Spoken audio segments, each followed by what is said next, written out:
Kolegos,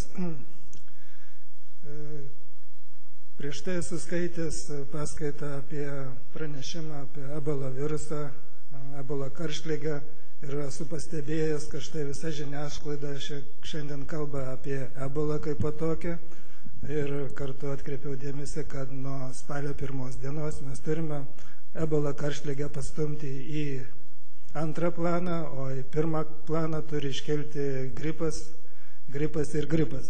Nors yra daroma labai daug pranešimų, akcentuojant, koks gripas yra žalingas, kokia yra našta visuomenės sveikatai.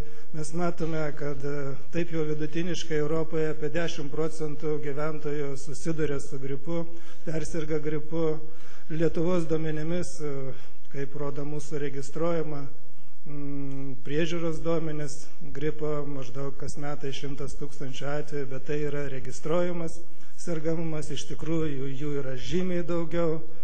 Ši liga yra sezoninė, Europoje epidemijoms dažnai pasireiškia spalio kovo mėnesį laikotarpyje, bet pastaruoju metu mes stebime gripą vis ankstėjimą, kažkur tai prie naujų metų, todėl būtina būtų atkreipdėmėsi tai, kad dabar mes laukime sezoninės gripo vakcinos, taigi tas kuo ankstyvesnis, operatyvesnė kompanija skiepytis nuo sezoninio gripo įgyja labai svarbią reikšmę, turint galvoj, kad už tai truputį matomas poslinkis į ankstesnį laikotarpį kaip patokį. Suprantama, gripo našta yra ir socialiniu požiūriu, ir ekonominiu požiūriu labai didelė. Ekstrapoliavus Europos šalyse įvertinta tiesioginės ir netiesioginės išlaidas gripui, mes matome, kad Lietuvoje tai sudarytų kažkur tai apie 140 milijonų litų kasmet. Mes taip pat girdėjome pranešimą iš valstybinės ligoninių kasos, kur taip pat solidžiai matome, kokią didelę įtaką daro gripo infekcija kaip po tokia. Aš labai trumpai atkreipsiu dėmesį, koks buvo gripo sezonas prieš keletą metų.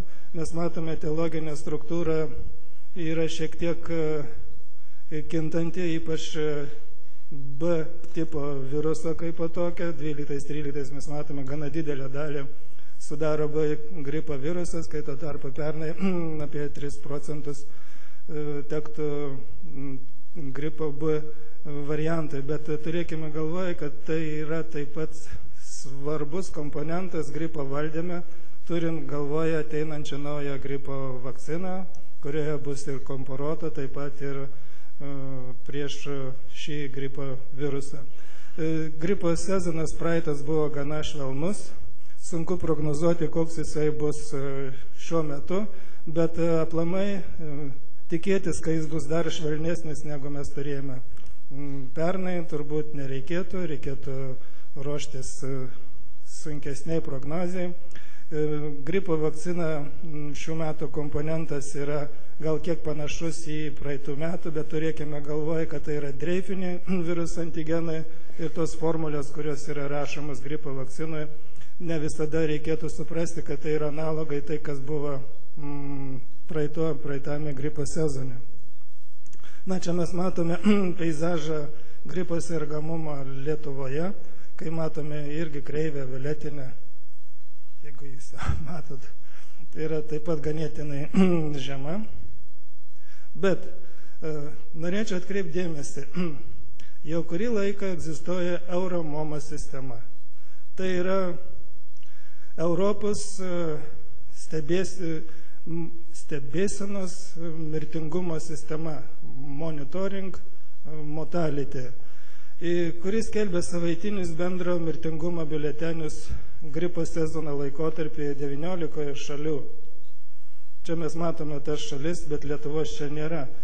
Priimti sprendimus apie tai, kokia žala daroma gripo infekcijos kaip tokios, čia būtų labai geras šaltinis, parodantis gripo galimą ryšį su bendro gyventojų mirtingumu kaip tokiu.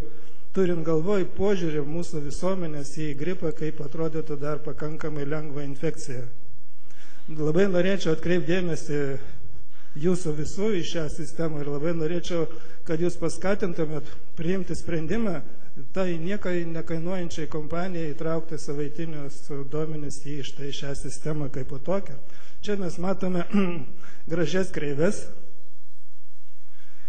sinusoidinės kreivės, labai taisyklingos kreivės ir matome bendrą mirtingumą sutapimą visose suaugusių grupėse.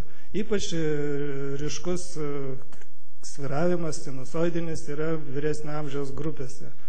Tai čia yra duomenys būtent tų šalių, kurie pateikia į Euromomo savaitinius duomenys.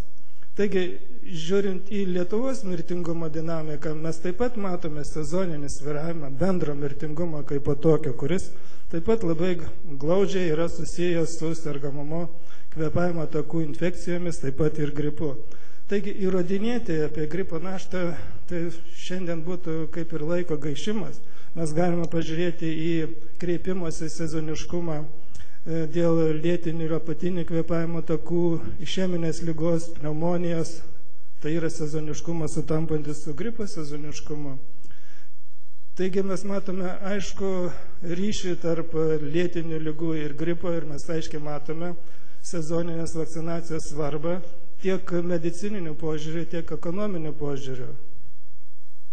Bent 30%, jeigu mums pavyktų sumažinti štai kreipimąsi, tai būtų gautas labai didžiulis ekonominis efektas. Čia taip pat yra labai aiški sezoniniai svyravimai. Čia ne gripas yra, čia yra mirties atveju nuo širdies ir kraujagyslių ligų skaičiaus dinamika.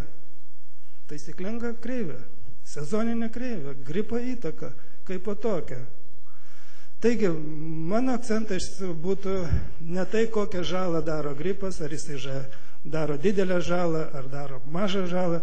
Mano klausimas šiandien yra, kaip Europos šalis, įskaitant Lietuvą, vykdo ES tarybos rekomendacijas 2009 metų dėl skiepijimo nuo sezoninio gripo. Čia yra pati aktualiausia tema šiandien, kalbant apie gripą. Kaip jūs žinote, šitose rekomendacijose yra nurodyta iki 14-15 metų žiemos sezoną pasiekti skiepijimo mastą vyresnio amžiaus žmonių grupėje 75%.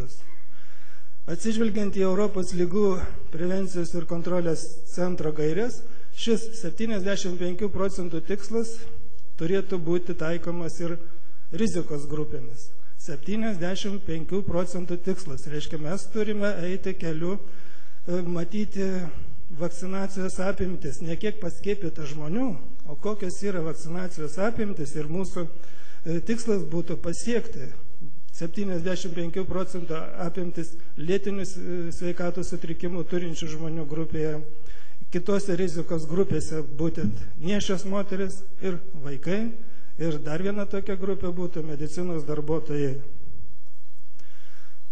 Vertinant, kaip vykdo rekomendacijas ES šalis, mes matome, kad Lietuva, kaip ir dauguma šalių, turi nacionalinę politiką gripo atveju, strategiją.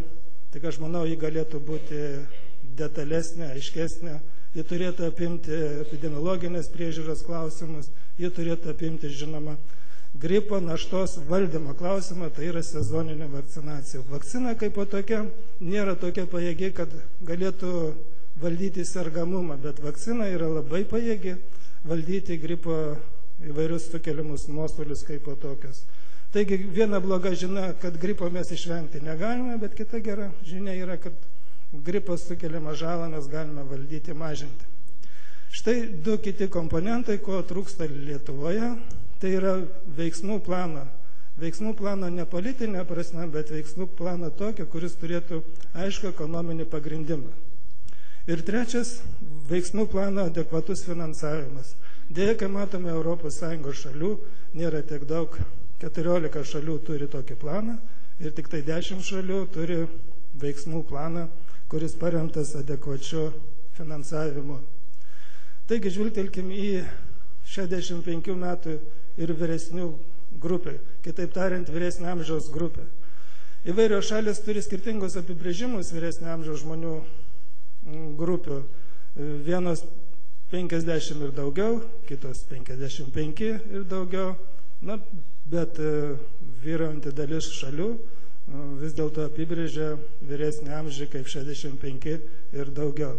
Taigi mes matome, kad daugelį šalių, išskyrus Olandiją ir Angliją, praktiškai niekas nepasiekė 75 procentų kaip po tokių, svyruoja apimtis šitoje rizikos grupėje maždaug nuo 2 iki 64 procentų. Ir taip pat mes matome kitą ganėtinai liūdną vaizdelį čia, kad daugelį šalių, kurios ir turi mažas apimtis vakcinacijos, tų apimčių tendencija